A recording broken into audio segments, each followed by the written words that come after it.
Spencer here, very disheveled, but we are here to celebrate Kingdom Hearts turning 20 years old today in Japan, although it's probably post the anniversary in Japan, but we're celebrating the day nonetheless. So, March 28th, 2002, the game came out on the PlayStation 2 in Japan, and we are here to not really talk about it, but more so do a thing I set myself to do. Yen Press has released this gargantuan book featuring all 12 novels from Kingdom Hearts 1 all the way to Kingdom Hearts 3.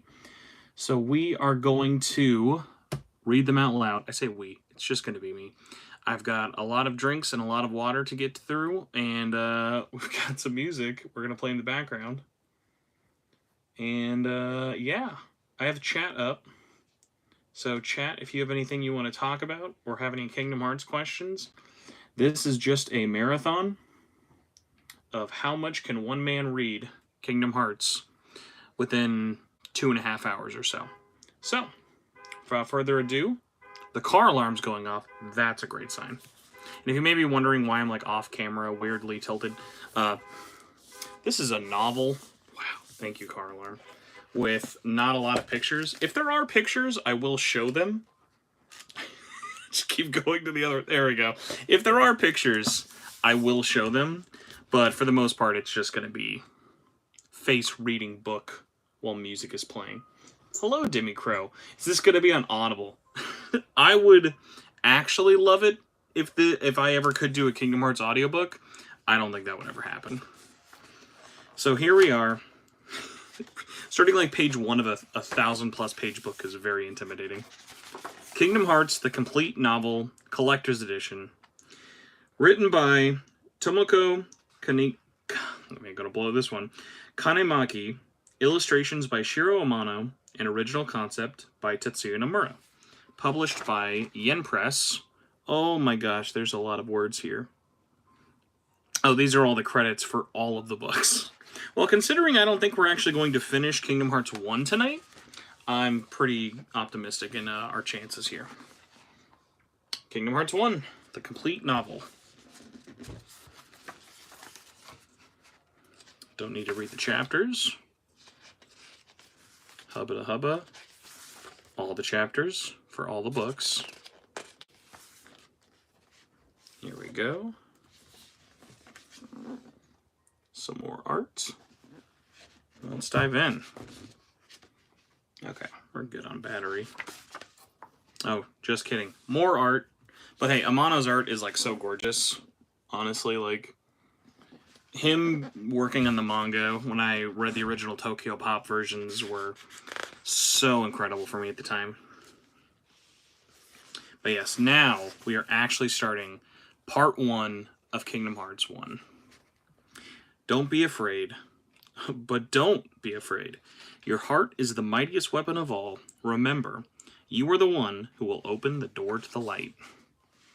With a character breakdown, I'll show the characters, but I'm not going to go into the detail. Like, if you're this far and you don't know who Alice in Wonderland are or Donald, Goofy, and all of that, we're not going to read the description for all of them. Prologue. Dive to the heart. On and on, the darkness went on and on. With a tiny little light to guide him, he walked on, he heard a soft voice. Then he felt a presence. There you are. So much to do, so little time. But take your time. Don't be afraid. The door is still closed. Now step forward. Can you do it? Power sleeps within you. Give it form, and it will grow, and it will give you strength. Also, be ready for me to re-say a lot of words, because I have a very bad habit of when I'm reading stuff, having my brain thinking one word and the other, but I will always correct it, so don't worry about that. I'm trying to get the chat to pop out. Haha, perfect. There we go. This way I don't have to look at my face while chat's live. If you are watching this live and can just spam something in chat so I know it's working, I would appreciate that very, very much, everybody. So, let's continue on. Now step forward. Can you do it? Power sleeps within you. Give it form, and it will give you strength. And then the light will shine where you are. But the closer you get to the light, the greater your shadow becomes. Don't be afraid. And don't forget, you hold the mightiest weapon of all. So don't forget, you are the one who will open the door. Now go. And the door to destiny began to open. Hey, thank you, Matthew. Hopefully you guys can hear the music. Not enough for Disney to copyright claim this, but at least get a little bit of music. Just to get some perspective, by the way, in terms of what I'm dealing with here. That's the text we'll be reading, and enjoy that there. Actually, just because it's already gotten kind of darker in the day, I'm going to turn a light on, have that shine on here, give me a little bit of an assistance. Hopefully we can do this without the camera freaking out. Alright, light. I believe in you. Haha. There we go. Now let's have the light shine, but not be overbearing. Aha! Perfect. As his eyes slowly opened, the sunlight streamed in dizzyingly bright. The sound of the waves was the same as always, brushing softly against his mind. Sora got up and stretched. Before him, the blue sky and sea stretched on and on. As far as he knew, that was the entire world. There were Destiny Islands. These were the Destiny Islands. A little cluster of islets, short for island, floating in the sky. In the sea. Huh. What was it? He felt like he had had a bad dream. Was it scary? No, something about it felt nice, too. That voice, that light, and the dark black shadow. And was it really just a dream?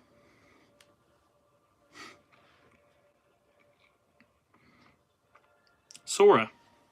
Whoa! Kairi suddenly appeared in front of his face. Sora jumped to his feet. Give me a break, Kairi. Sora, you lazy bum. I knew I'd find you snoozing down here. Kairi leaned in, peering into Sora's face, and smiled. Her red hair glinted in the brilliant light that poured down from the sky and reflected off of the sea and the sand. No. This huge black thing swallowed me up. I couldn't breathe. Ow! Whatever he was going to say was lost when Kairi knocked him on the head. Are you still dreaming? As she stared at him again, Sora began to feel uncertain about what he had remembered. How come there was a pitch dark monster thing like that around here? Under such a bright sky. It wasn't a dream. Or was it? I don't know. Sora hung his head. Kairi gave him an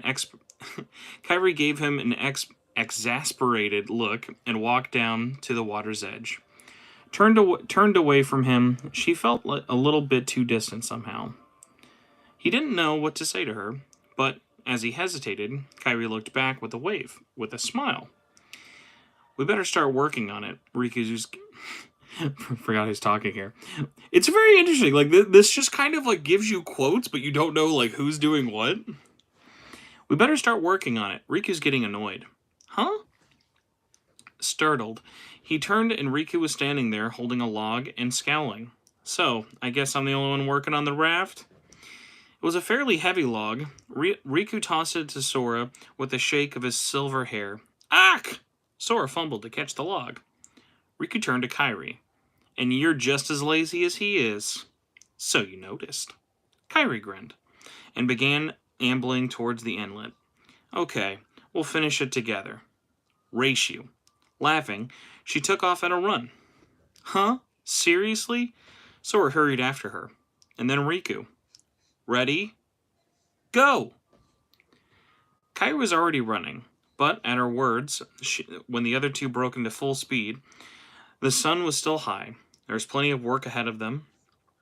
Riku, you get the logs. and some cloth and rope. Sora, you find drinking water and mushrooms for us to take. I'll wait here. Got it. Sora and Riku took off running, like it was another race. Footsteps scrunching over the dry sand. A little ways off, they could hear Tidus and Waka playing with the wooden swords. Want them to join, Sora? But won't Kairi be mad?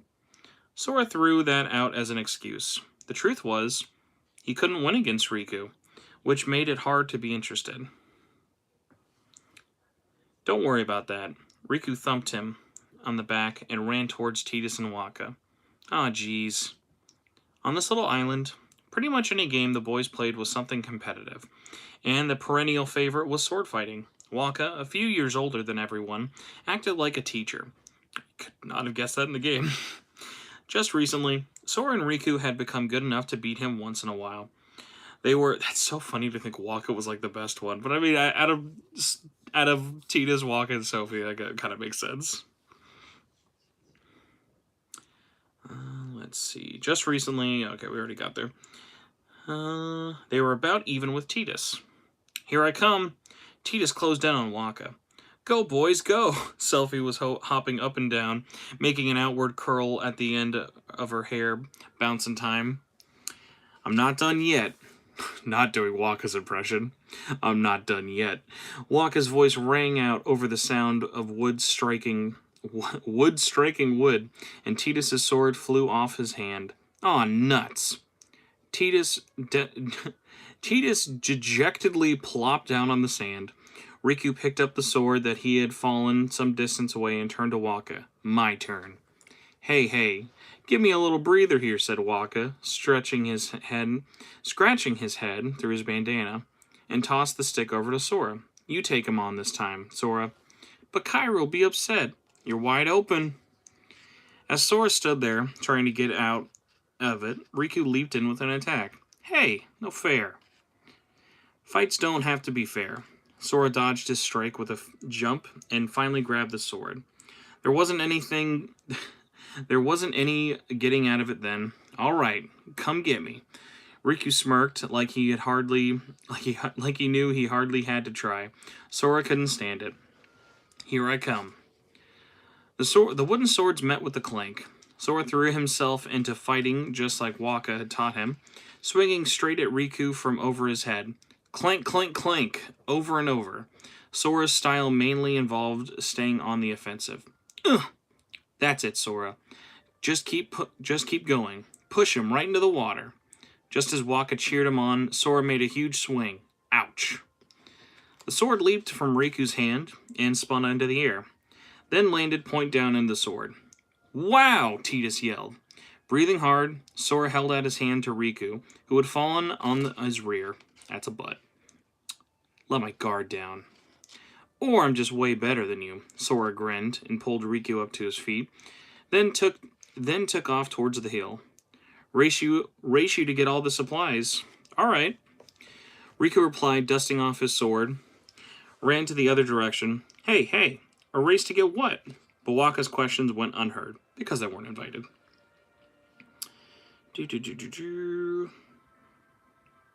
But Waka's question went unheard as Sora and Riku ran off. Those two lately, and Kairi too. I get a feeling like they're up to something. Selphie screwed up her face and tilted. I would have said scrunched up as opposed to screwed up her face. And tilted her head in concentration. Waka shrugged. Well, they've got Riku, so I wouldn't worry, yeah? That's not the point. Selphie said in a huff, kicking in the sand. It's not fair. I want to be in on it too. Tidus tried to follow them, but Sora had already disappeared into the bushes on the hillside, and Riku into the sea. Mushrooms. Where do I find more mushrooms? Sora wandered around the hill in search of mushrooms. The one that grew up on the islands were all edible, and while they even roast some of them over a campfire, if they were planning to sail across the ocean for however many days there were, they needed to find more than that. Yes, Kuro, I am doing an audiobook of every Kingdom Hearts book ever. Because I hate myself, apparently. Da, da, da, da, da, da, da. From up on the hill, he could see Riku gathering things. He was carrying something that looked like a big piece of cloth. Must be nice being Riku. The thought stung in his chest. It felt like nothing was more than an accident that he'd managed to win the sword fight. Sora was always the one who had lost. School grades, sprinting, it didn't matter what. He couldn't beat Riku. If he could just win at something. Sora slid down the hill and jumped into a thick foliage and grew beside the waterfall. Though through there was the entrance to a little cave. It was a secret spot that Sora and Riku had found and only told Kairi. Haven't been here in a while. Inside the cave, the constant sound of the water hushed in like a whisper. Further in, the space was more open, like a giant big room. And the other end of it, that door. It was a big door, without a doorknob or anything. It just sat there, as if it was waiting for a visitor from somewhere. On the cave wall, besides the door, there was a little doodle. There it is. That was one page, everybody. Years ago, Kairi and Sora had drawn each other's faces on the wall, and they were still there. Sora crouched down and softly touched the scribble. If he could just be better than Riku. Sora turned towards a small sound. Who's there? It was a man in a brown robe. I've come to see the door, he declared in a deep voice. Sora couldn't see the face beneath the hood. This world. Forget his thing. I have to do my best Billy Zane here. This world has been connected. What are you talking about? The man showed no reaction to Sora and kept talking. A world tied to the darkness, soon to be completely eclipsed. At that, a chill crept up Sora's spine. Well, whoever you are, you're freaking me out. Where did you even come from? He didn't answer the question, but said slowly, There is much to learn. You know so little. You're from another world. Oh, forgot, this is Sora now. You're from another world, aren't you? You do not yet know what lies beyond this door. One who knows nothing can understand nothing. Sora had been staring at the mysterious man, but he looked towards the door. That door, he thought. That big door. Don't I see a door like this somewhere else? Just a little while ago? Hey, who are you? Sora looked back again, but the man was gone. When he left the cave, the brilliant sunshine made him blink. The island spread out before him with a brilliant sea and sky, and what was just in the cave seemed like a dream. Arms full of mushrooms, 4. He'd gathered the cave. He began to run down to the inlet where Kairi and Riku had been waiting. That man and the door feels like a dream, and no one would believe him if he said anything about it. Here on this little archipelago called Destiny Islands, where there wasn't a single person they didn't know, not even from across the ocean. No, wait, there was one person, Kairi.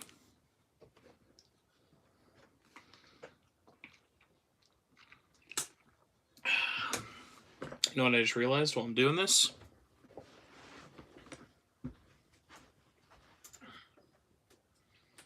This way if somebody comes in, I don't have to worry about being seen walking down the hall.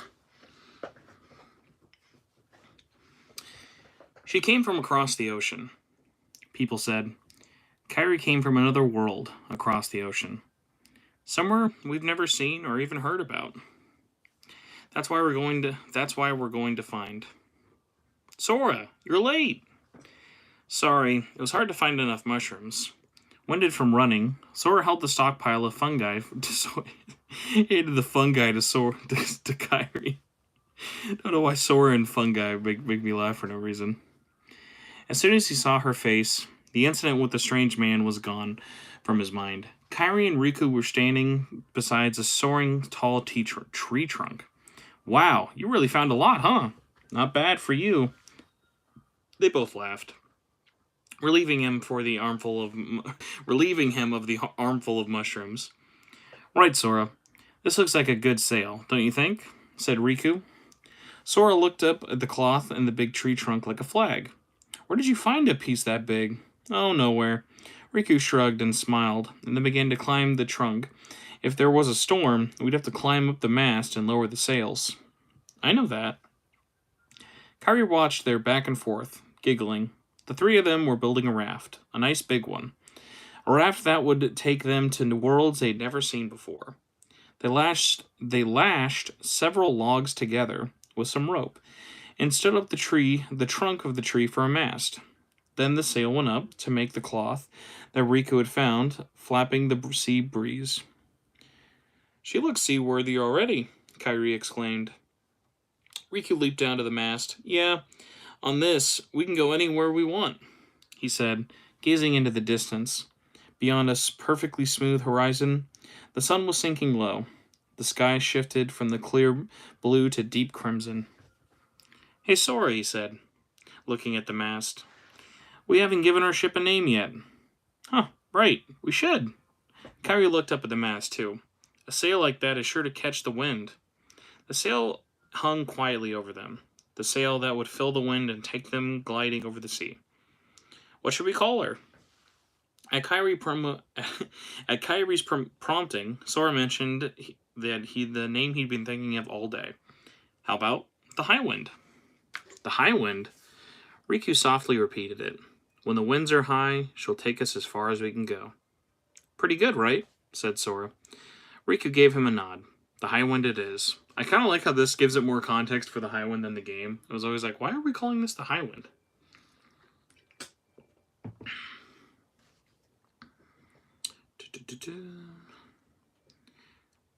The High Wind it is. Kairi grinned and clung to the mast, turning the gaze to the open sea. It's getting late, huh? Riku and Sora, too, saw that the sky on the horizon was glowing brilliant red, and the sun would soon disappear below it. If we go to the very end of the sea, I bet we'll find the worlds that you came from, Kairi. Sora said it like he wanted confirmation. Kairi turned slowly away, staring into the distance. We don't know that for sure. If we don't go and see, we'll never find out, Riku replied, arms folded. Do you really think we can go that far in a raft? Said Sora. Riku looked at him, and then back to the sea. Well, if it doesn't work, we'll think of something else. The sun sank, lowered to the horizon, turning the sea and even the sand red. They had to watch this very scene together countless times, but to Sora, just looked a little different today. Something about this made him uneasy. After this, what's going to happen to us? I want to see other worlds, he thought. There was the sea, always calm. Through storms, it came out and once in a while. There were beautiful sandy beaches. There were birds in the hills, even mushrooms to eat. And Riku and Kairi. Sophie, Titus, and Waka. Mom and Dad. Oh my god, they mentioned Mom and Dad. I'm more surprised they mentioned Dad. And the other people in town. All the wonderful friends he had fun with here on Destiny Island. But the landscape that Sora saw was always the same. If he could just see a different world, maybe something would change. He wanted to try something else. Suppose you'd get to another world. What would you do there? Kairi asked. Riku, a little nervously. Do you just want to see? Like Sora? Well, I haven't really thought about it. It's just, I've always wondered why we're here, on this island. If there are other worlds out there, why did we end up on this one? Riku paused for a moment, as if listening to the waves, and then went on. And suppose there are other worlds. Then ours is just a little piece of something much greater. Then he turned to Sora and Kairi. So, we just as easily could have wound up somewhere else, right? A little piece of something greater. That was pretty complicated. Not quite following. Sora flopped on the raft. I don't know. Riku looked at him. With a little sigh, started walking down towards the shore. That's why we need to go out there and find it. Just sitting here won't change a thing.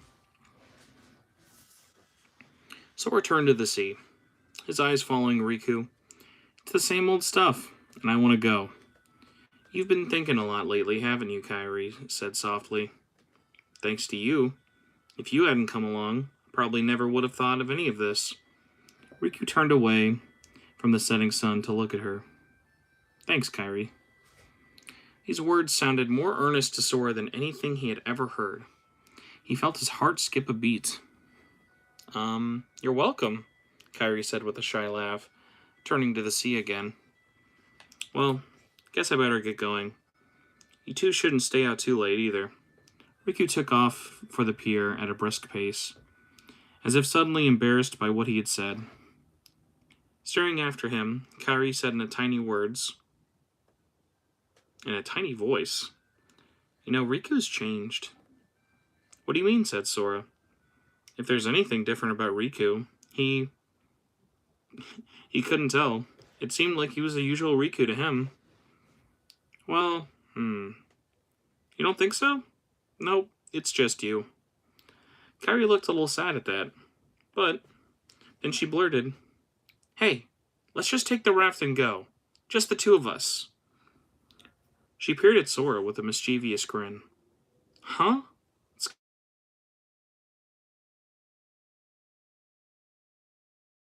Not think I could get phone calls still.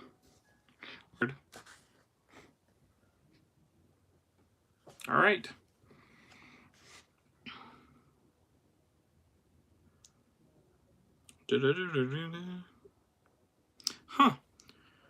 Huh? What's gotten into you? You're the one who's changed, Kairi. Maybe. She started ambling down at the beach. Something small and bright fell out of her pocket. Kairi, you dropped something. Oh. She carefully picked it up, showed it to him. It was a pendant made of seashells, tied together in the shape of a star. What is it? I'm making, oh my god, I always forget this, Thalassa sea charms. In the old days, sailors wore them, and they're supposed to ensure safe voyage. A sailor's amulet, huh? Sora gazed at the charm in the palm of Kairi's hand. I'm making them, so even if one of us gets lost, we'll make it back here safe and sound. So the three of us will always be together. She placed it gently back in her pocket. The sun had fallen halfway down the horizon. You know, I was a little afraid that no matter where I go or what I see, I know I can always come back here. He ran to catch up with her. Yeah, of course. I still want to come back to Destiny Island, too, he thought. I want to see other worlds, but I'll come back. To the sea and the sky and everyone here. To this place with Riku and Kairi. I'm glad. Sora, don't ever change. Huh? Kairi smiled in a startled sound. I just can't wait. Once we set sail, it'll be great. Yeah, we'll make it for sure. The sun was nearly gone now. The waves went on, and their charm... The waves went on and on with the calm, soft rush. A great trumpet fanfare rang out. The castle stood tall against a clear blue sky. The broom servants swept by, their important task of the morning cleaning. Donald stood aside, chest puffed, tail waddling to and fro. The royal magician's his first order of business of the day was to greet the king. Ahem, will not be doing a Donald voice. Putting even more puff into his chest, he declared he cleared his throat and knocked on the grand door 10 times a size. A little Donald-sized door cut out of the big door opened up, and he had entered the great hall.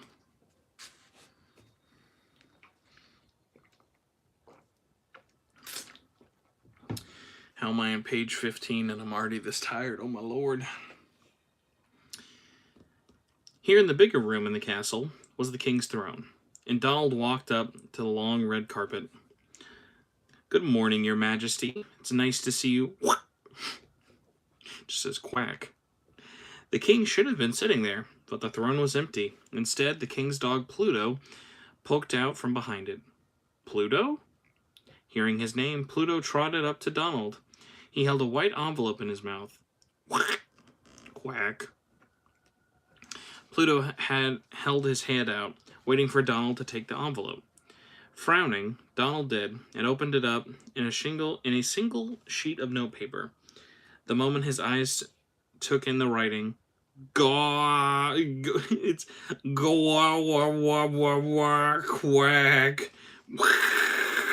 Is that how you spell Donald Duck?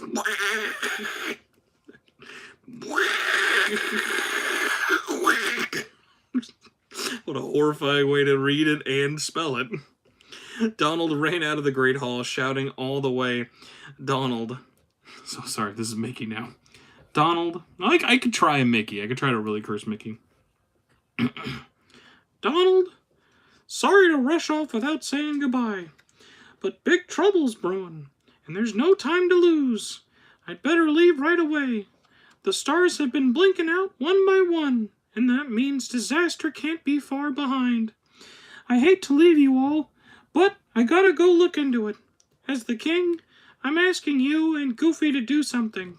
There's someone out there with a key. The key to our survival. So, I need you two to find him and stick with him. Got it? We need the key or we're doomed.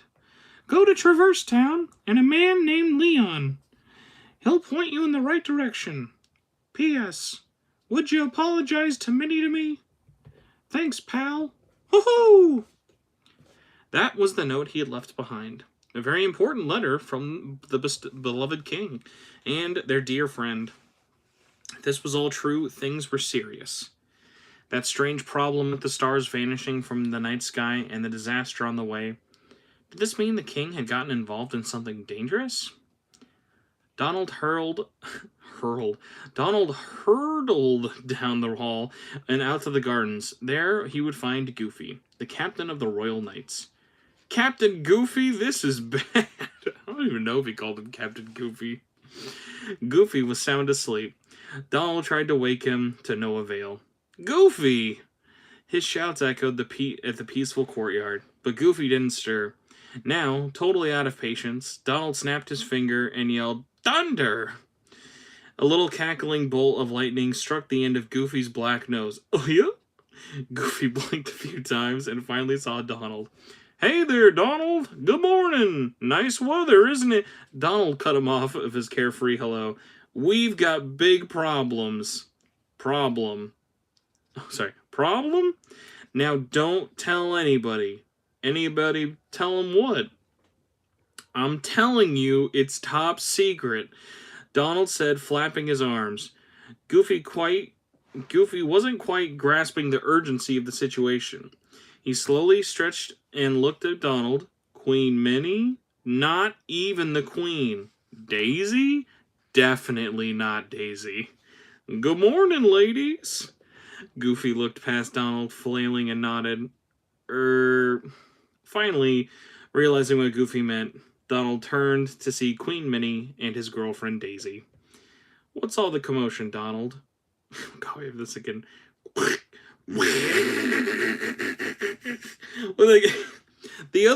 They're both spelled the same way. I know one was meant to be like, but this one's more of like his nervous laugh. So it's more of the. Oh my god. I appreciate the mannerisms of the dialogue still kind of being kept in. Hearing the Queen's voice, Donald began flapping around again. Daisy pointed, cleared her throat. Oh, she cleared her throat. God forbid she talked.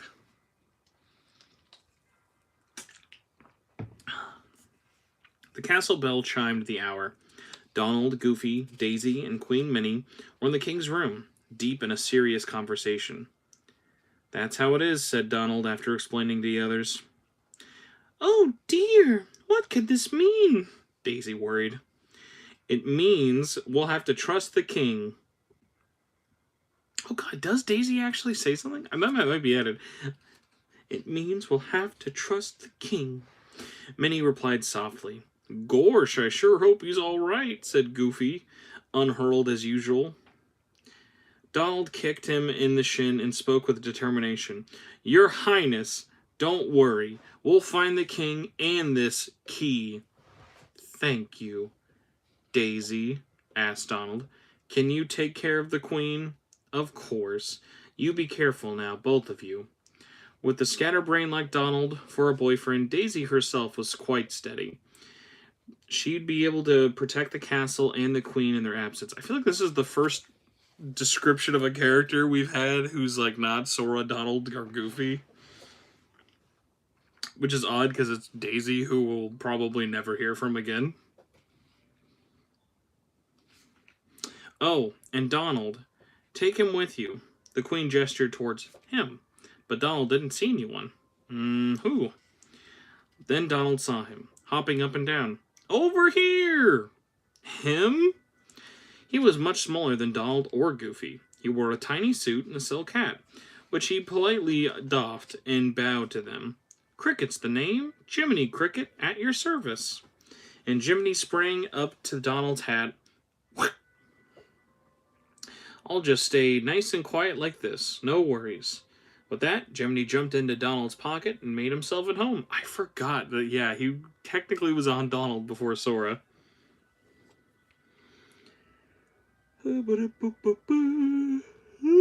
Excuse me. Jiminy said his world disappeared too. Queen Minnie lowered her long lashes. Disappeared? Said Goofy. Jiminy poked his head out from Donald's pocket again, his brow furrowed. That's right, it all just disappeared. Everyone's scattered. I'm the only one who made it to this castle. Maybe you'll be able to find the others from your world, Jiminy, the Queen said. Jiminy leaped onto the desk, doffing his hat again to Donald and Goofy. So, that's how it is. Thanks for taking me along. All right, but Donald looked at the Queen. Outside of this castle, you mustn't let anyone know that you've come from another world. The Queen told them firmly. Oh, to keep the order, right? Said Goofy.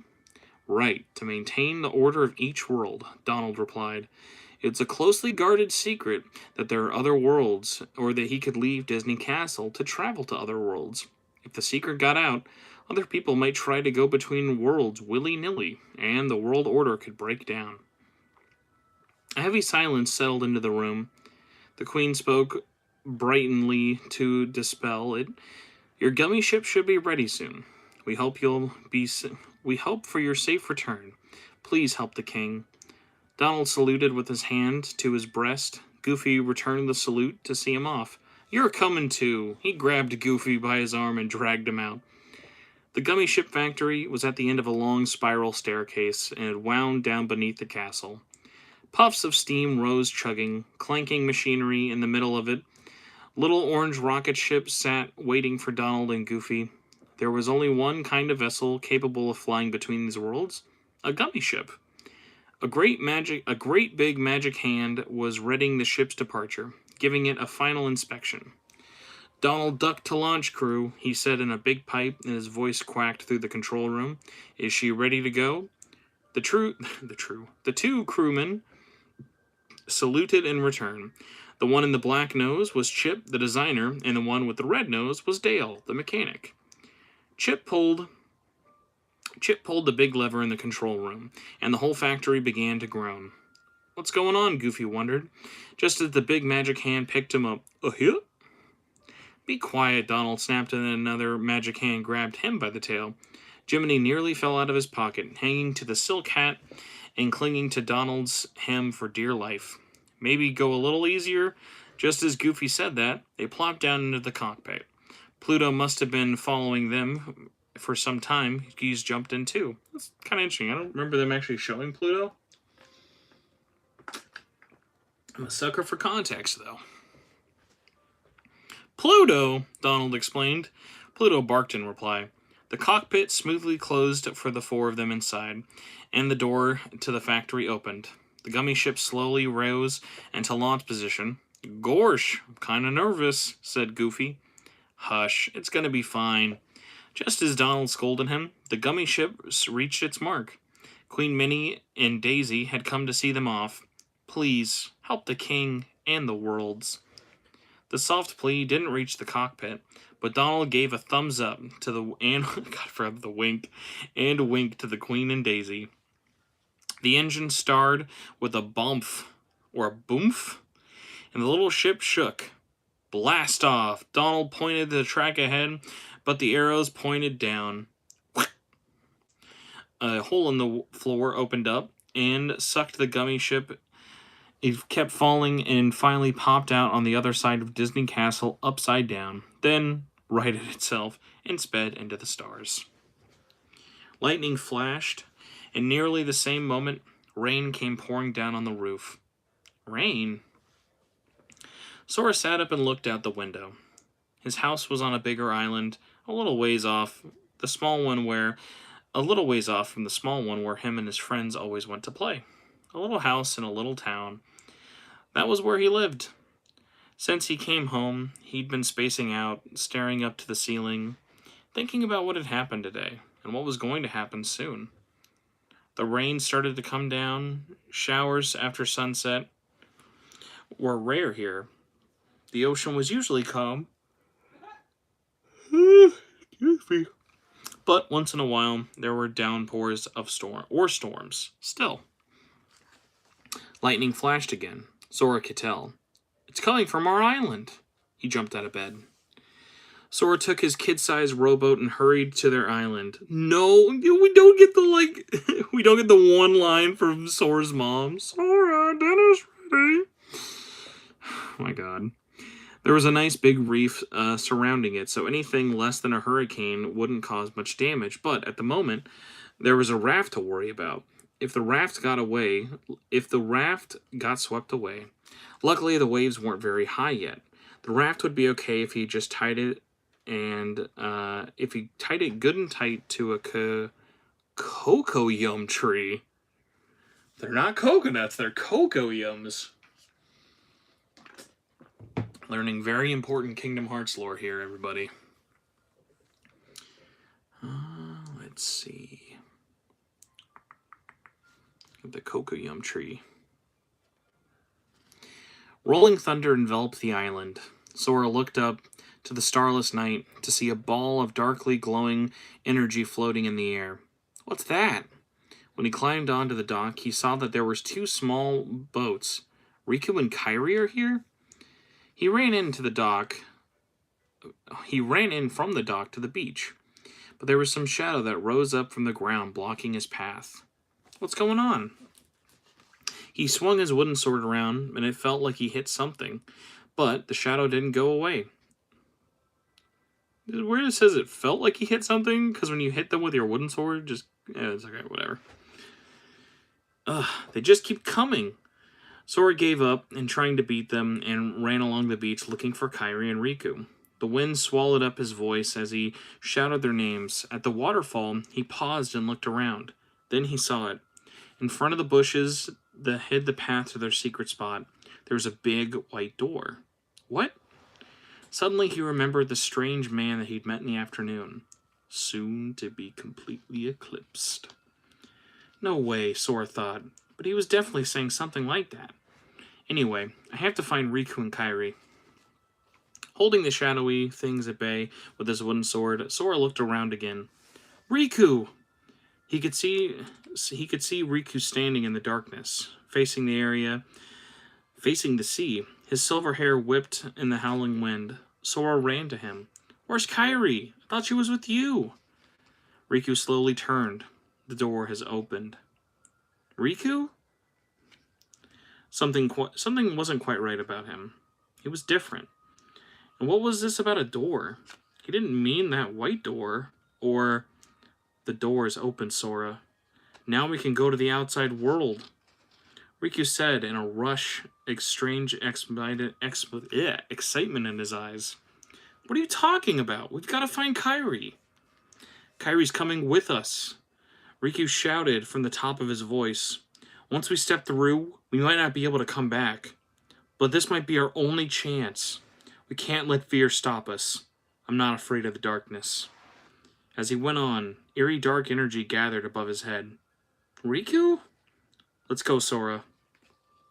Smiling, Riku stretched his hand out. At his feet, the darkness swarmed and grew, twisting itself along his legs, and in the blink of an eye, it had covered him completely. Riku!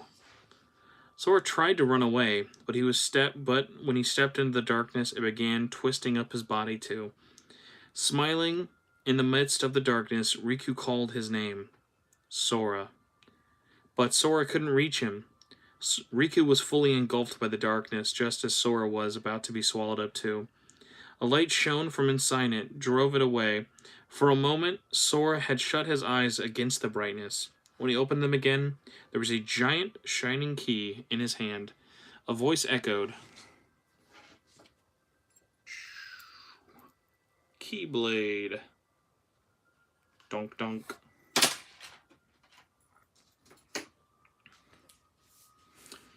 As if on cue, the dark, shadowy thing came up from the ground again. Sora swung the Keyblade at them, and this time they disappeared. Riku! The Keyblade, still firmly in his hand, Sora looked around it, but couldn't see Riku anywhere. Riku! Where are you? Riku! Sora ran, swinging the Keyblade as he searched. No matter how many times the shadowy things he defeated, they just kept springing back up. Finally, he was in front of the white door again. Huh? The door was opening, almost as if he had invited him inside. This was the only place left on the island where Riku and Kairi could be. Sora ran through the door. Riku! Kairi! There was the cave, their secret spot, just the same as ever. The only difference was the glowing door at the end, and, in front of the door, Kairi stood silently staring at it. Kairi! Sora dashed towards her. She turned to look at him, slowly and sadly. Sora... The moment she reached out for him, the door began to open. Ink-black darkness erupted, blowing her towards him from the blast, almost like an explosion. He tried to catch her in his arms, but her body just faded out. She passed through him and vanished. It was like she had been sucked into Sora himself.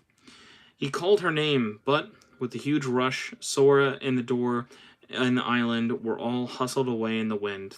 What's happening? Thrown out onto the sand, Sora plummeted, the ground from his feet. Inches away, the ground had dropped off like a cliff. He looked up, saw the dark sphere covering his entire island, and a huge black shadow was standing right in front of them. This isn't our Destiny Island anymore, he thought. Riku isn't here. Kairi's gone too. So how am I still here? Sora was able to use his hands and knees. This huge shadow swept him, knocking him aside. He groaned, and the Keyblade glowed in his hand. Power sleeps within you. Give it form, and it will give you strength. I feel like someone's speaking to me. Power sleeping within me?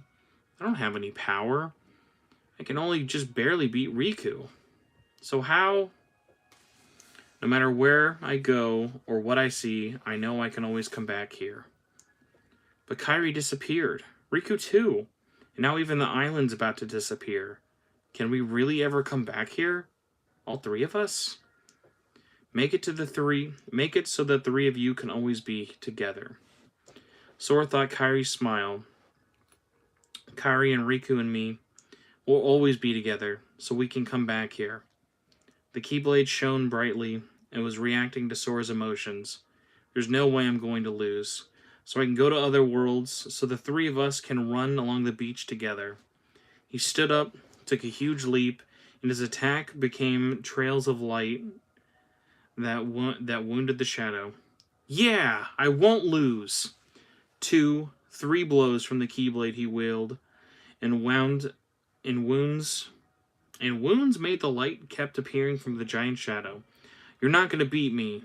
Sora felt the Keyblade pierce something, and the shadow let out an erroneous roar. I did it! Following in fury, the shadow had sucked in from the darkness sphere above. Kairi, Sora whispered.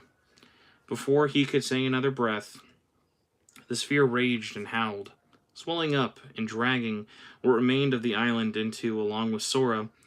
With a terrible rumbling, it swallowed up in the cocoyam trees, the rowboats, and even the sea. Sora strained to hold on to the wreckage of a wooden bridge, but the huge force pulled him off. In a swirl of debris, he fell into the dark sphere and disappeared. Whew. Yeah, shout out to the world's most faded Kingdom Hearts water bottle.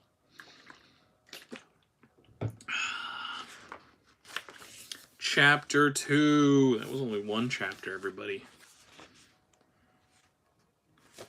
I read like 1, 2, 3, maybe 5 pages. Oh my god. So many to read.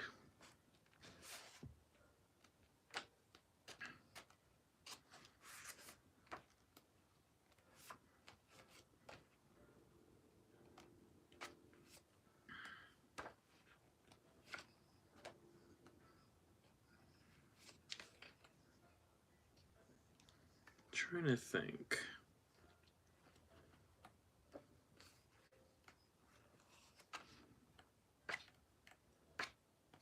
Oh my god, Deep Jungle is in here? I was just about to be like, there's no way they include Tarzan, because Tarzan always gets left out. That's wild.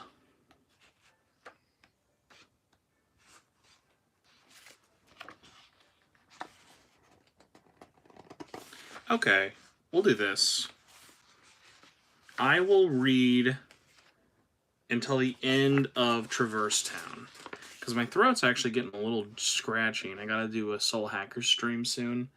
So I will read until the end of Traverse Town. That should be almost like an hour and a half, if not more, depending on how slow I am. But I gotta say, it's actually a lot more, like, it's very well written. There's a few moments where you kind of need to know who's talking.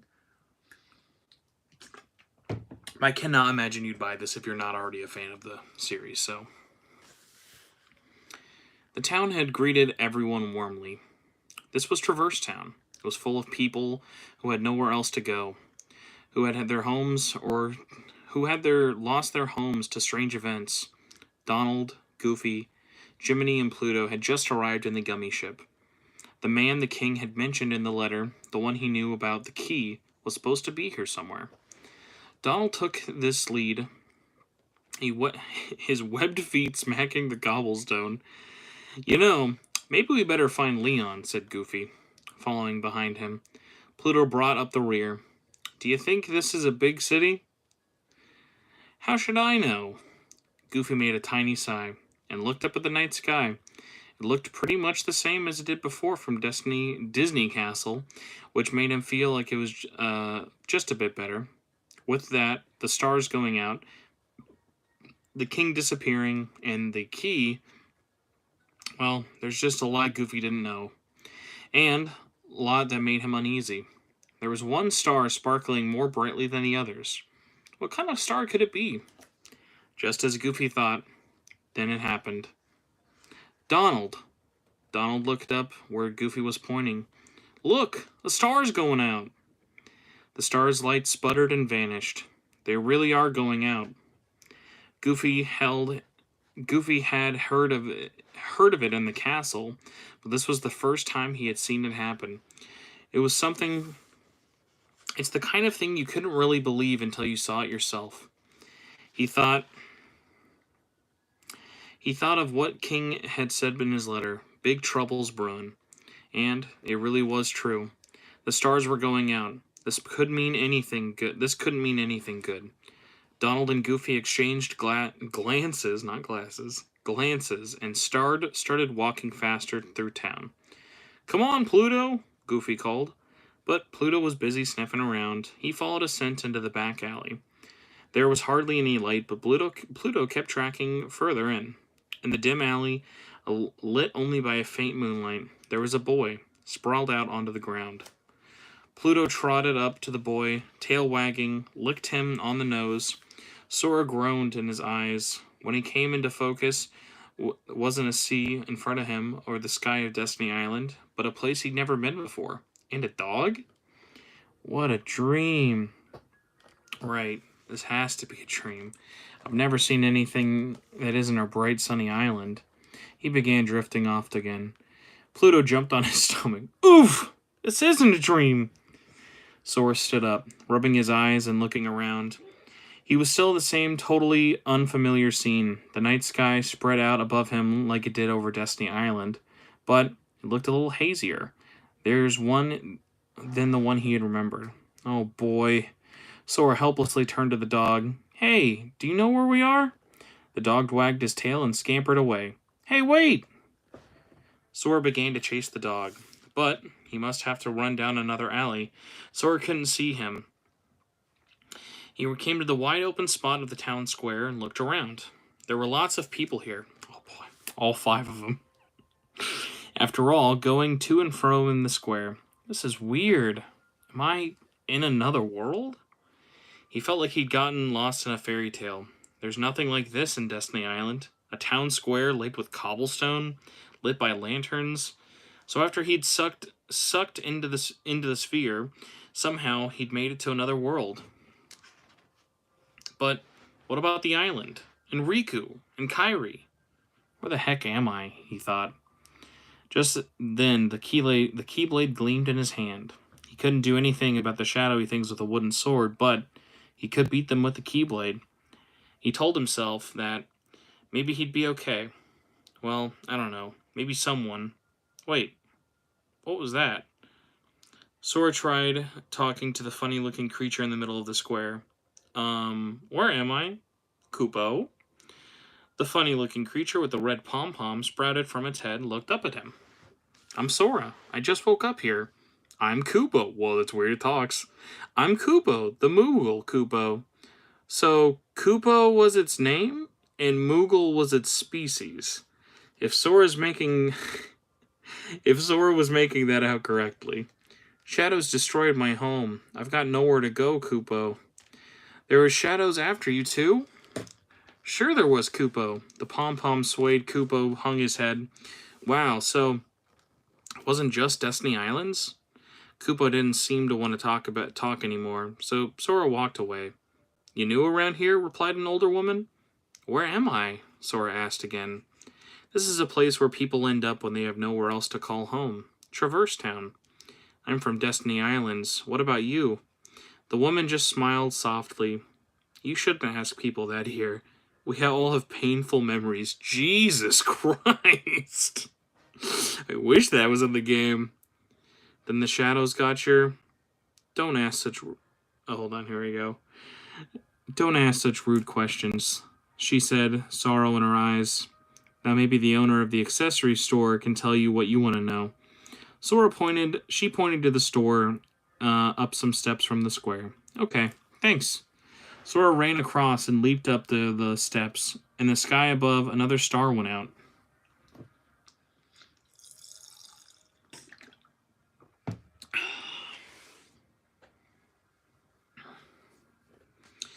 Hey there, how can I... Oh, this is Sid. Hey there, how can I... Oh, it's only a kid. The man came up to the counter, had goggles on his head. A cigarette hanging from his lip. Wow, he kept the cigarette. Okay. And a belly band over his t-shirt. I mean, I've never heard of that before, but I guess better than girdle. A middle-aged man. Hardly the sort of person Sora would have expected running an accessory shop. I'm not a kid, and the name's Sora, he shot back, posing with the keyblade. Okay, simmer down. So what's up, Sora? Need a present for your girlfriend? That's not it, Sora pouted the teasing. You lost then? No, well, maybe. I mean, I just woke up here. The man folded his arms and rumbled. Okay, why don't you start at the beginning, Sora? Well, I came from a place called Destiny Island. Sora told him everything about the island, the shadows, Kairi, and Riku. Now that someone was listening to him, he felt a little better. I see. When Sora finished, the man fell quiet, looking pensive. So, Gramps, is this really another world? Don't call me Gramps. The name's Sid. Okay, Sid. So this is another world, isn't it? Sora said, staring at him closely. Not sure what you're talking about, but it sure ain't your island. He ain't left the island, so that way he he hadn't left the island the way he had planned, but there was no doubting it now. He was in another world.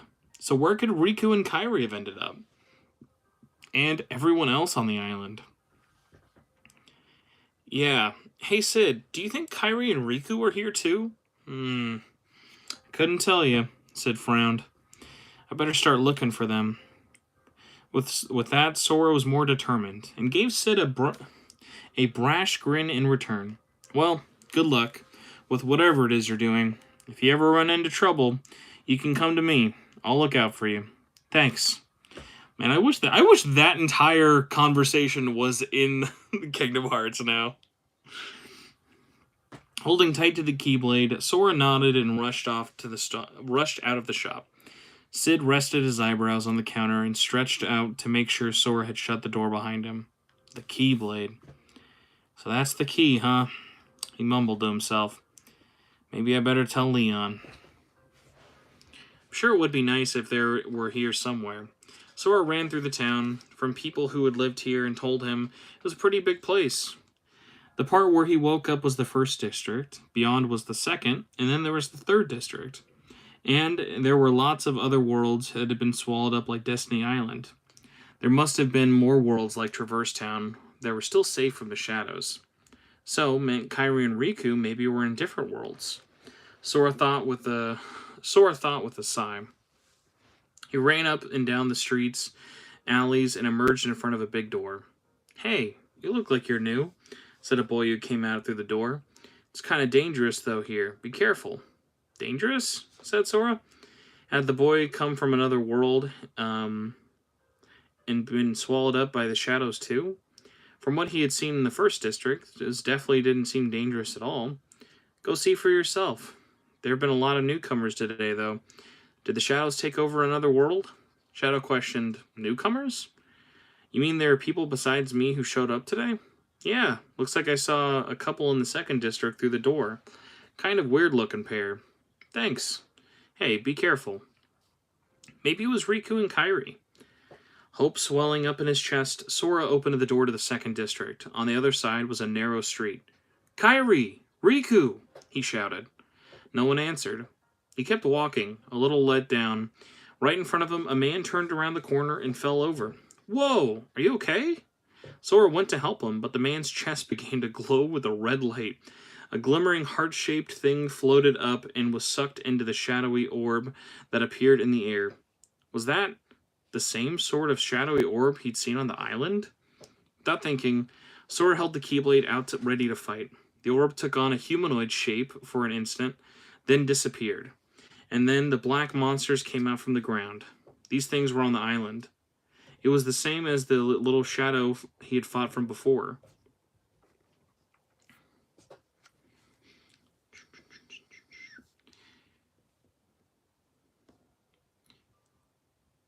They're here too? They appeared one after another, and they were coming for Sora. He brought the glowing Keyblade down for them, and after one or two blows, they disappeared. There's no end to them. Maybe more and more little shadow creatures came. Sora ran through the second district, striking them down as he went. Donald and Goofy were in the second district hotel. Doesn't look like there's anyone here, said Goofy, opening the front door. Certainly seems lonesome. Leon! Donald called out as he left the hotel. Wonder where he could be. Goofy looked that way and squinted at the second district square. Huh? What now, Goofy? I thought I saw someone just go by. Donald stared towards the square but couldn't see anything. Are you seeing ghosts? Gorsh, maybe. Sora hurtled down another street to avoid more shadows and caught his breath. Nobody was able to handle that many.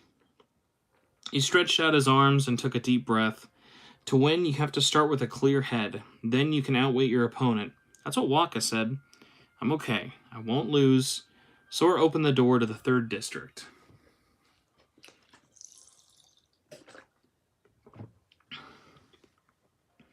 Donald and Goofy glanced every which way as they walked through the alleys of the second district. Guess there's nobody here after all, Goofy said. Sounded spooked. Oh, oh, don't be such a fraidy cat. And you call yourself the captain of the Royal Guards, of the Royal Knights. Something poked Donald in the back. He jumped high in the air and came down clinging onto Goofy. Excuse me, are you friends of the king? Standing behind them, a smiling young lady in a pink dress. Gorsh, you know the king? Oh yes, she replied brightly. Careful, Goofy. Could be a trick. Donald brandished his magic wand. But she looks way too nice to be trouble, said Goofy. How do you know? Donald was still inching back. Confused, Goofy looked from him to the girl. Her long brown braids swayed, and she looked a little worried, and then smiled again. You must be looking for Leon, right? Leon? Hearing the name, Donald and Goofy both sprang up. The king already contacted him. Let's go. It's not very safe out here. Gorsher, what should we do, Donald? What's the matter with you? She looks way too nice to be trouble. That girl looked and laughed. So you two are Donald and Goofy. I'm Aerith. Nice to meet you. I guess they're not here. After running around the 3rd district, Sora came back to the 2nd district. Stood in front of the fountain, looking at the night sky. The pair of newcomers the other boy had mentioned probably weren't Kairi and Riku after all. Somehow, he got a feeling that he'd meet someone here in this town, but after all this searching, he still hadn't found Riku or Kairi. What do I do now? And Sora remembered what Sid at the accessory shop told him. He could go there if he was ever in trouble. But just as he was thinking about that, more black shadows rose up from the ground. These things just won't go away. Sora ran away with the Keyblade ready. Ran at them with the Keyblade ready. It felt like he was getting better at using it. I just know I'll find them. He took down the shadows and hurried to the 1st district. Hey there. How's... Oh, it's just Sora. What do you mean, just me? Wasn't like their exchange when Sora had first walked into the accessory shop, but this time instead, dashing up to the counter, he plotted, Still can't find your buddies, huh? No. Sid sure did seem to read him easily, though, Sora thought. But I keep feeling like I'll find somebody here. Sid stroked his chin. Sid stroked the stubble on his chin. Well, then you don't want to give up now. Why don't you take another look around town? I guess you're right. Sid gave him a grin and a thumbs up. Of course I am. Alright, I'll go look some more. There you go. Good thing you got plenty of energy, kid. I'm not a kid. Feeling more encouraged, Sora ran out of the shop again. Then he'd heard another man's voice. They'll come for you from out of nowhere. Who's there? Sora jumped out from the steps in front of the shop and turned with the Keyblade ready to face the man behind him. They'll keep coming for you. And as long as you continue to wield that Keyblade... The man with a strange kind of sword across his back and a huge gun with the blade at the end of it. His long hair fluttered in the night breeze and a smirk tugged at the corner of his mouth. Then he let out a high sigh, his shoulders drooping. The breeze moved his hair aside, revealing a big scar on his face. But why would it choose a kid like you? Hey, what's that supposed to mean? Never mind. Now let me see that Keyblade. The man came closer. Sora shifted, ready to fight. What? There's no way you're getting this. He smiled coldly. Alright, then we'll have to do this the hard way. He took out the strange sword, the gun blade, and lunged towards Sora. A chain attached to the light jingled. A chain attached to the barrel jingled. At the end of the silver charm is the shape of a lion's head, gleaming in the moonlight. I knew it! You were them, Sora yelled. I wouldn't be sure about that. The man closed in, attacked Sora with a ferocious blow. Sora barely managed to block it with the Keyblade, but it almost seemed like the force might break it.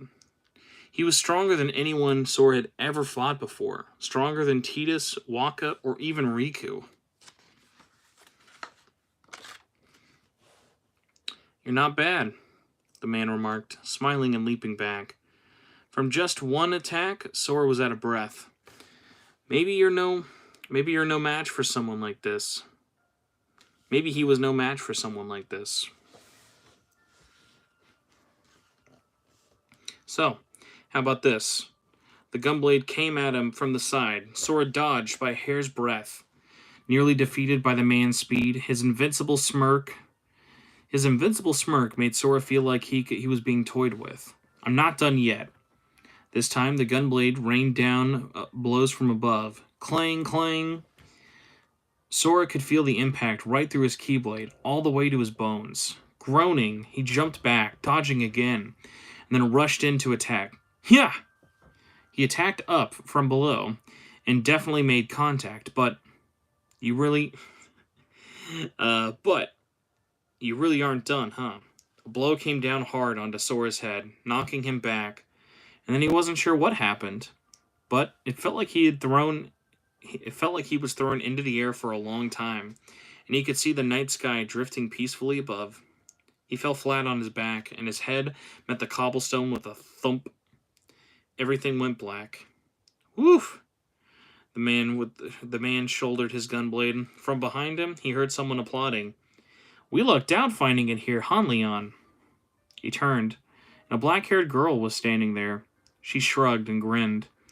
With a giant shuriken strapped to her back, she looked like a fighter, too. Sid told me, he said. She ran up to Sora and kneeled gently down to touch his head. For someone who'd lost a fight, the kid looked pretty comfortable. His eyes closed as if he was just napping. Looks like he's not hurt too badly. Of course he didn't. I went easy on him. Leon put the gunblade away and picked up Sora to carry him on his shoulder.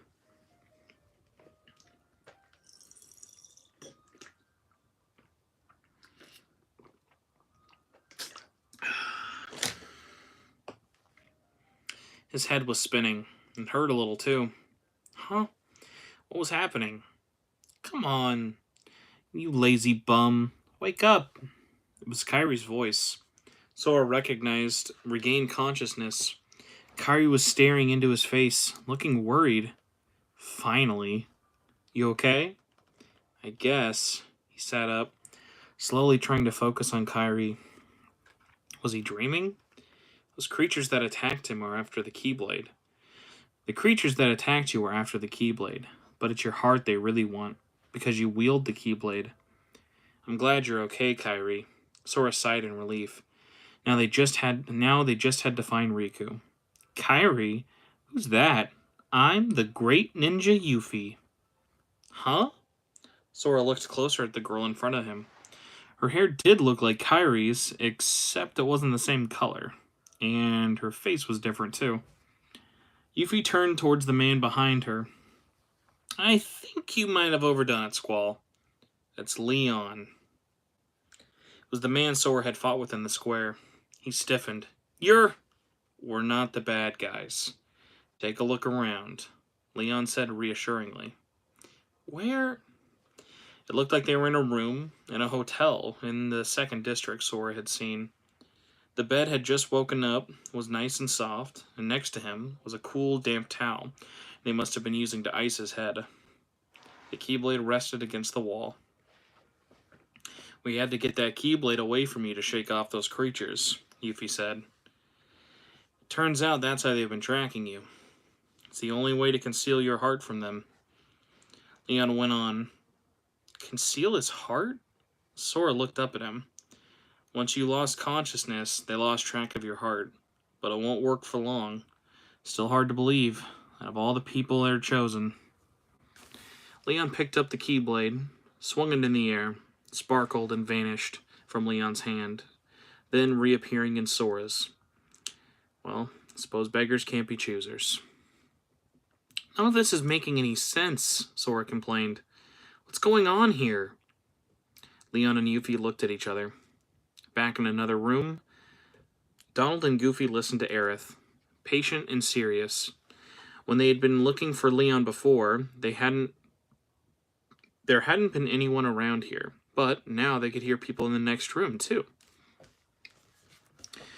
Okay, so You know there are many other worlds besides this town and your castle, right? Yep, Goofy nodded.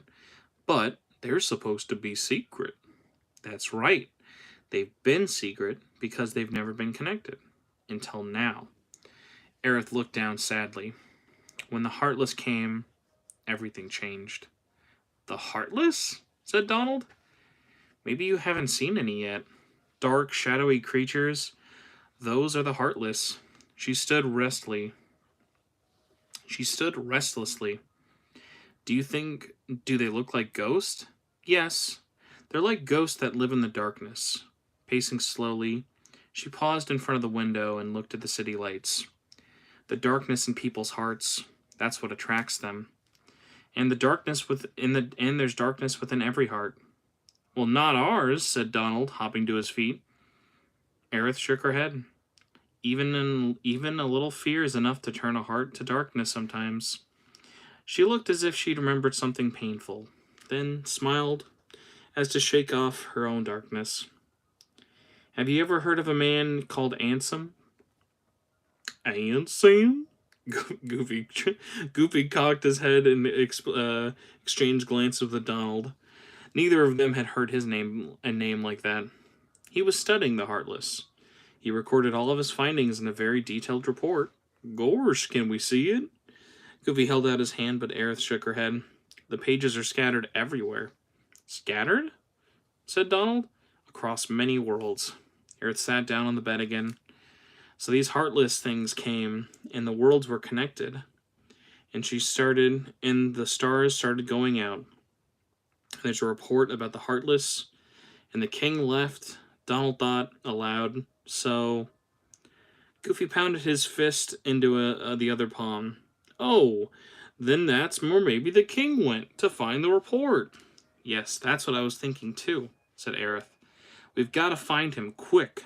Goofy tapped Donald on the back as if they need to hurry up right away. Donald stood fast with his arms folded. But don't we need to find that key first, he asked Aerith. That's right, the Keyblade. Aerith looking towards the neighboring room.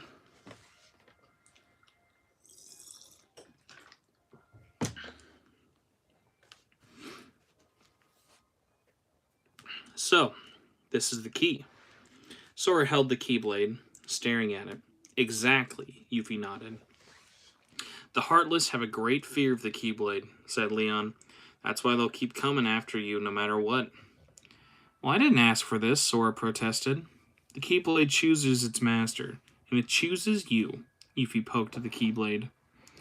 Leon gave them a cynical smile. So, tough luck. Tough luck? Come on. I mean, how does all this happen? I remember being in my room. Then Sora gasped, leaped to his feet, looking frantically. Wait a minute. What happened to my home? My island? Riku? Kairi? Leon only shook his head. But, calm down. There's still more to explain. Leon quieted him with a look, somehow feeling like he had to listen to Leon. Sora sat down again, but his heart was still racing. Kairi, Riku, our island. What could have happened to them? Did you see a large door open? Leon asked. Yeah, I did. There was a big white door, and it must have been a door before that.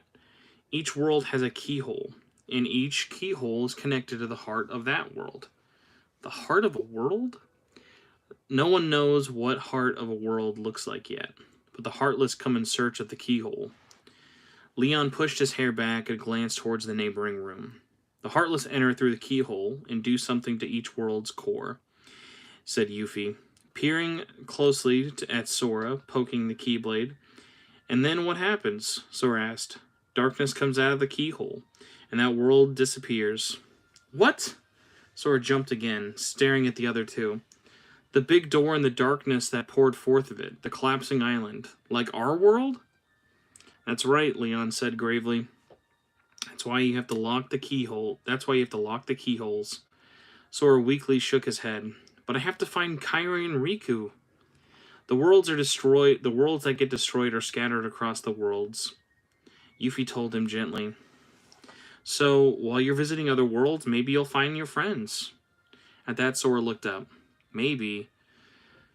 There's still a lot we still don't know, Leon said.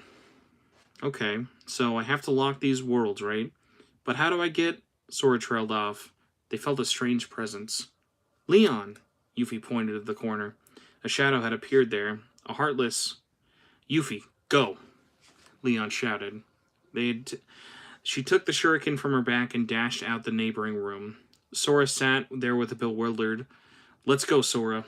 But the Heartless sniffed you out. The darkness in your heart. And the heart of the Keyblade wielder. Darkness? Sora, stay with me. One after another, Leon destroyed the Heartless that came for Sora in the room. But Sora wasn't moving. He couldn't. The Keyblade was shining in his hand. Worlds were disappearing. Worlds had already disappeared, like Destiny Island. And his friends were gone. Riku and Kairi. I have to do this, he thought. Sora! Right. Finally, he stood up holding tight to the Keyblade. Take this! Leon swung his gunblade and sent the Heartless flying. The window shattered. Leon simply leaped out into it outside. Sora followed and landed after him. The alleyway behind the hotel was swarming with Heartless. No matter how many they defeated, more appeared. Don't bother with the small fry, Leon said. We have to find their leader. Let's go. He ran with Sora and close on his heels. So that's how it is? Sounds like we really do need that key, said Donald. And then there was a commotion from the next room. The door flew open. A black-haired girl came running in. Aerith! Yuffie? Aerith stood in front of the bed. The Heartless are here. It's not safe here anymore. Yuffie shouted, attacking the Heartless that were coming in from the other room. Gorsh, are these the Heartless guys? Said Goofy, hunkering behind his shield. That's right, Yuffie replied. Let's go get him, Goofy. Don't know why I did Donald's voice for that. Donald readied his wand, and then, look out! Heartless flew into the room, slammed themselves into Donald and Goofy. Knocked back, they crashed through the window and out into the empty air.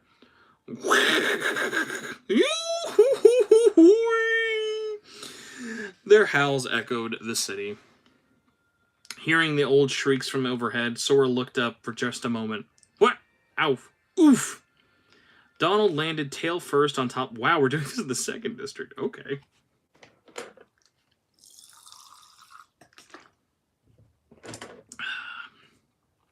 Donald landed tail first on top of Sora, and Goofy landed head first on top of them. What just happened? Sora mumbled, still holding onto the Keyblade even while being smushed. Two voices chorused from the top of him. The key! And that a strange voice came out over the second district. What's going on? The three of them nearly all once readied their weapons. Sora with his Keyblade, Donald with his wand, Goofy with his shield. With a roaring rumble, stone walls rose up out of the ground, trapping them in the second district square. And then the Heartless after Heartless sprang up, heading towards them. Here they come, Sora shouted. But they had no choice but to fight. Let me at 'em! Fire! Here goes! Flames burst from Donald's wand, and Goofy rushed at the Heartless. Not to be outdone, Sora leaped into the storm of Heartless. There were more than a few, but he was pretty sure the three of them could handle it. Hey, not bad, he called. Well, I am the royal magician, you know, Donald shot back. Here comes some more, Goofy told them. Sora knocked the Heartless back, and Donald finished off with magic. Goofy attacked another one and threw it to the Keyblade's path. They fought perfectly together, almost as if they were comrades all along. When the Heartless were all defeated, the trio finally looked at one another. For the first time, they smirked and they smiled. But in that very moment, a huge bundle of metal falling clanking from the sky. Donald skittered back and forth, trying to avoid being flattened by the metal pieces bouncing up and down amidst off the ground and amassed together in the center of the square. Gorsh, is that Heartless too?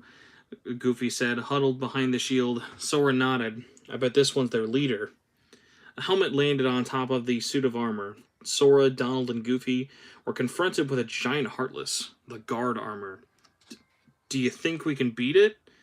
If we all fight together, we'll be okay. Sora rested the Keyblade on his shoulder to look at Donald and Goofy. But we've never fought together before, said Goofy. We'll be fine. I'm Sora. He gave them a lopsided grin. Donald Duck here. I'm Goofy. They introduced themselves just in time before the guard armor came rushing at them. Here we go! The three of them ran under it. First, Sora jumped up and attacked the main bulk of it. The guard armor didn't seem to take the hit at all. Quack! The parts started moving on their own. Foot slammed down on Donald. Gosh, are you okay? Goofy ran over to help him. In the meantime, Sora was dodging the other foot that came after him. Ow, ow, ow, ow, ow, ow, ow. Why, you... Fire! Donald hit the right hand with his magic wand, but that didn't do much damage. The torso and the 2 feet stomping around, the minds of their own, came after them. It's not doing any good. With the left foot pursuing him, Goofy held up his shield and ran off to a corner of the square. Take that and that! Donald kept shooting magic at the right foot, and it seemed to be weakened. Sora ran up and attacked it, striking with a huge clang. Here is a nice shot of the three of them being fallen on.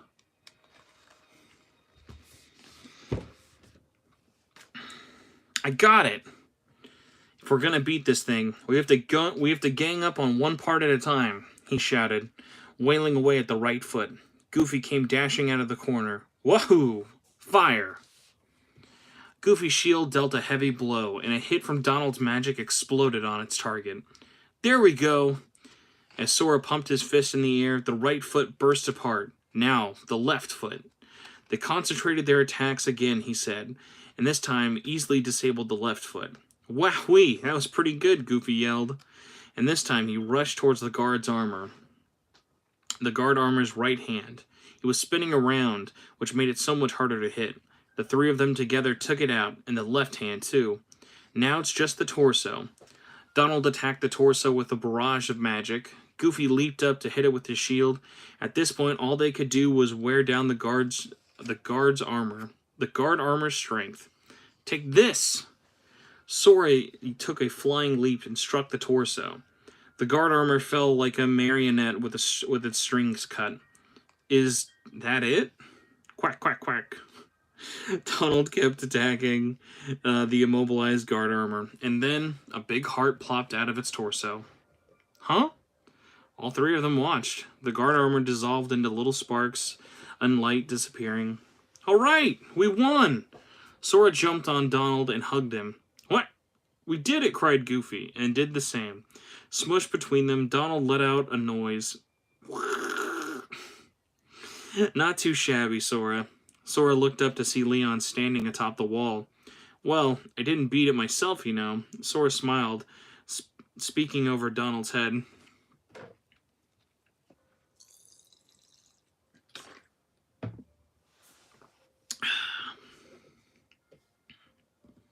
That's right. He's the royal magician, Donald Duck, too. Goofy hushed him from butting in. So you've already met? Said Leon. Met? Well, we know each other's names, Sora replied. I see. Leon jumped down from the wall. They've been looking for you. For me? For the Keyblade wielder. Sora turned uneasy to Donald and Goofy.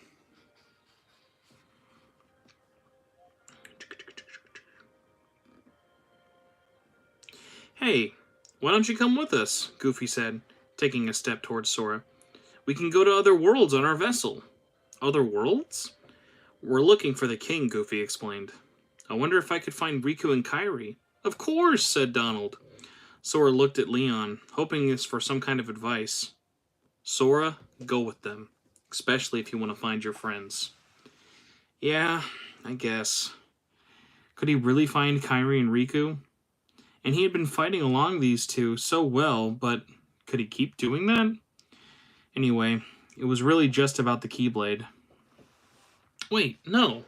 Sora remembered he'd already made the decision that this was something he had to do. But can I really do anything? Sora. Donald gave him a serious look. You can't come along looking like that. Huh? Why not? It was Goofy that protested first. Sora kept staring at Donald unhappily. No frowning, no sad face. Okay? Donald made a sad face and a frown, scrunching up his brows on purpose. Oh yeah, that's right. Only smiles can come aboard the gummy ship. Goofy Goofy brought his face closer to Sora, screwed up his face with a dorky smile. You gotta look funny, like us. Our ship runs on happy faces, Donald said with a beaming grin. Still, hanging his head, Sora thought about it in the end. And...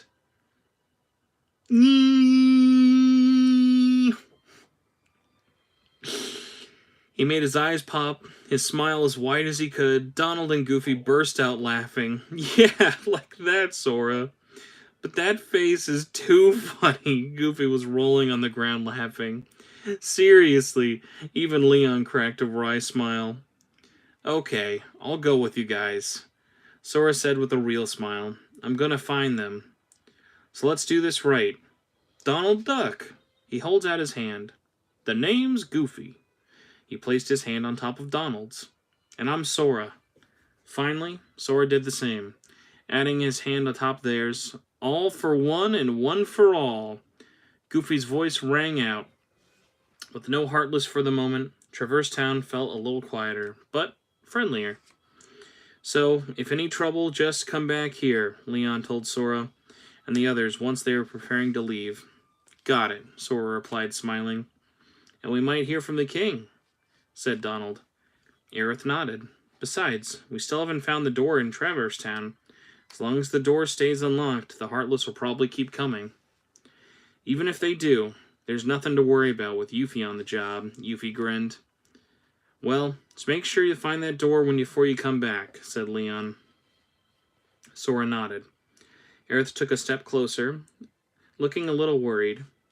Be careful, Sora. I'll be okay. I've got Donald and Goofy with me now. Yeah, leave it to us. Donald pounded his chest, making Aerith smile. Good thing you've made some friends. Yeah. Let's go, Sora, said Goofy, and Sora started towards the gate. Don't let your guard down, Leon said after him. Hold on to your heart. Sora waved the Keyblade over his head in reply.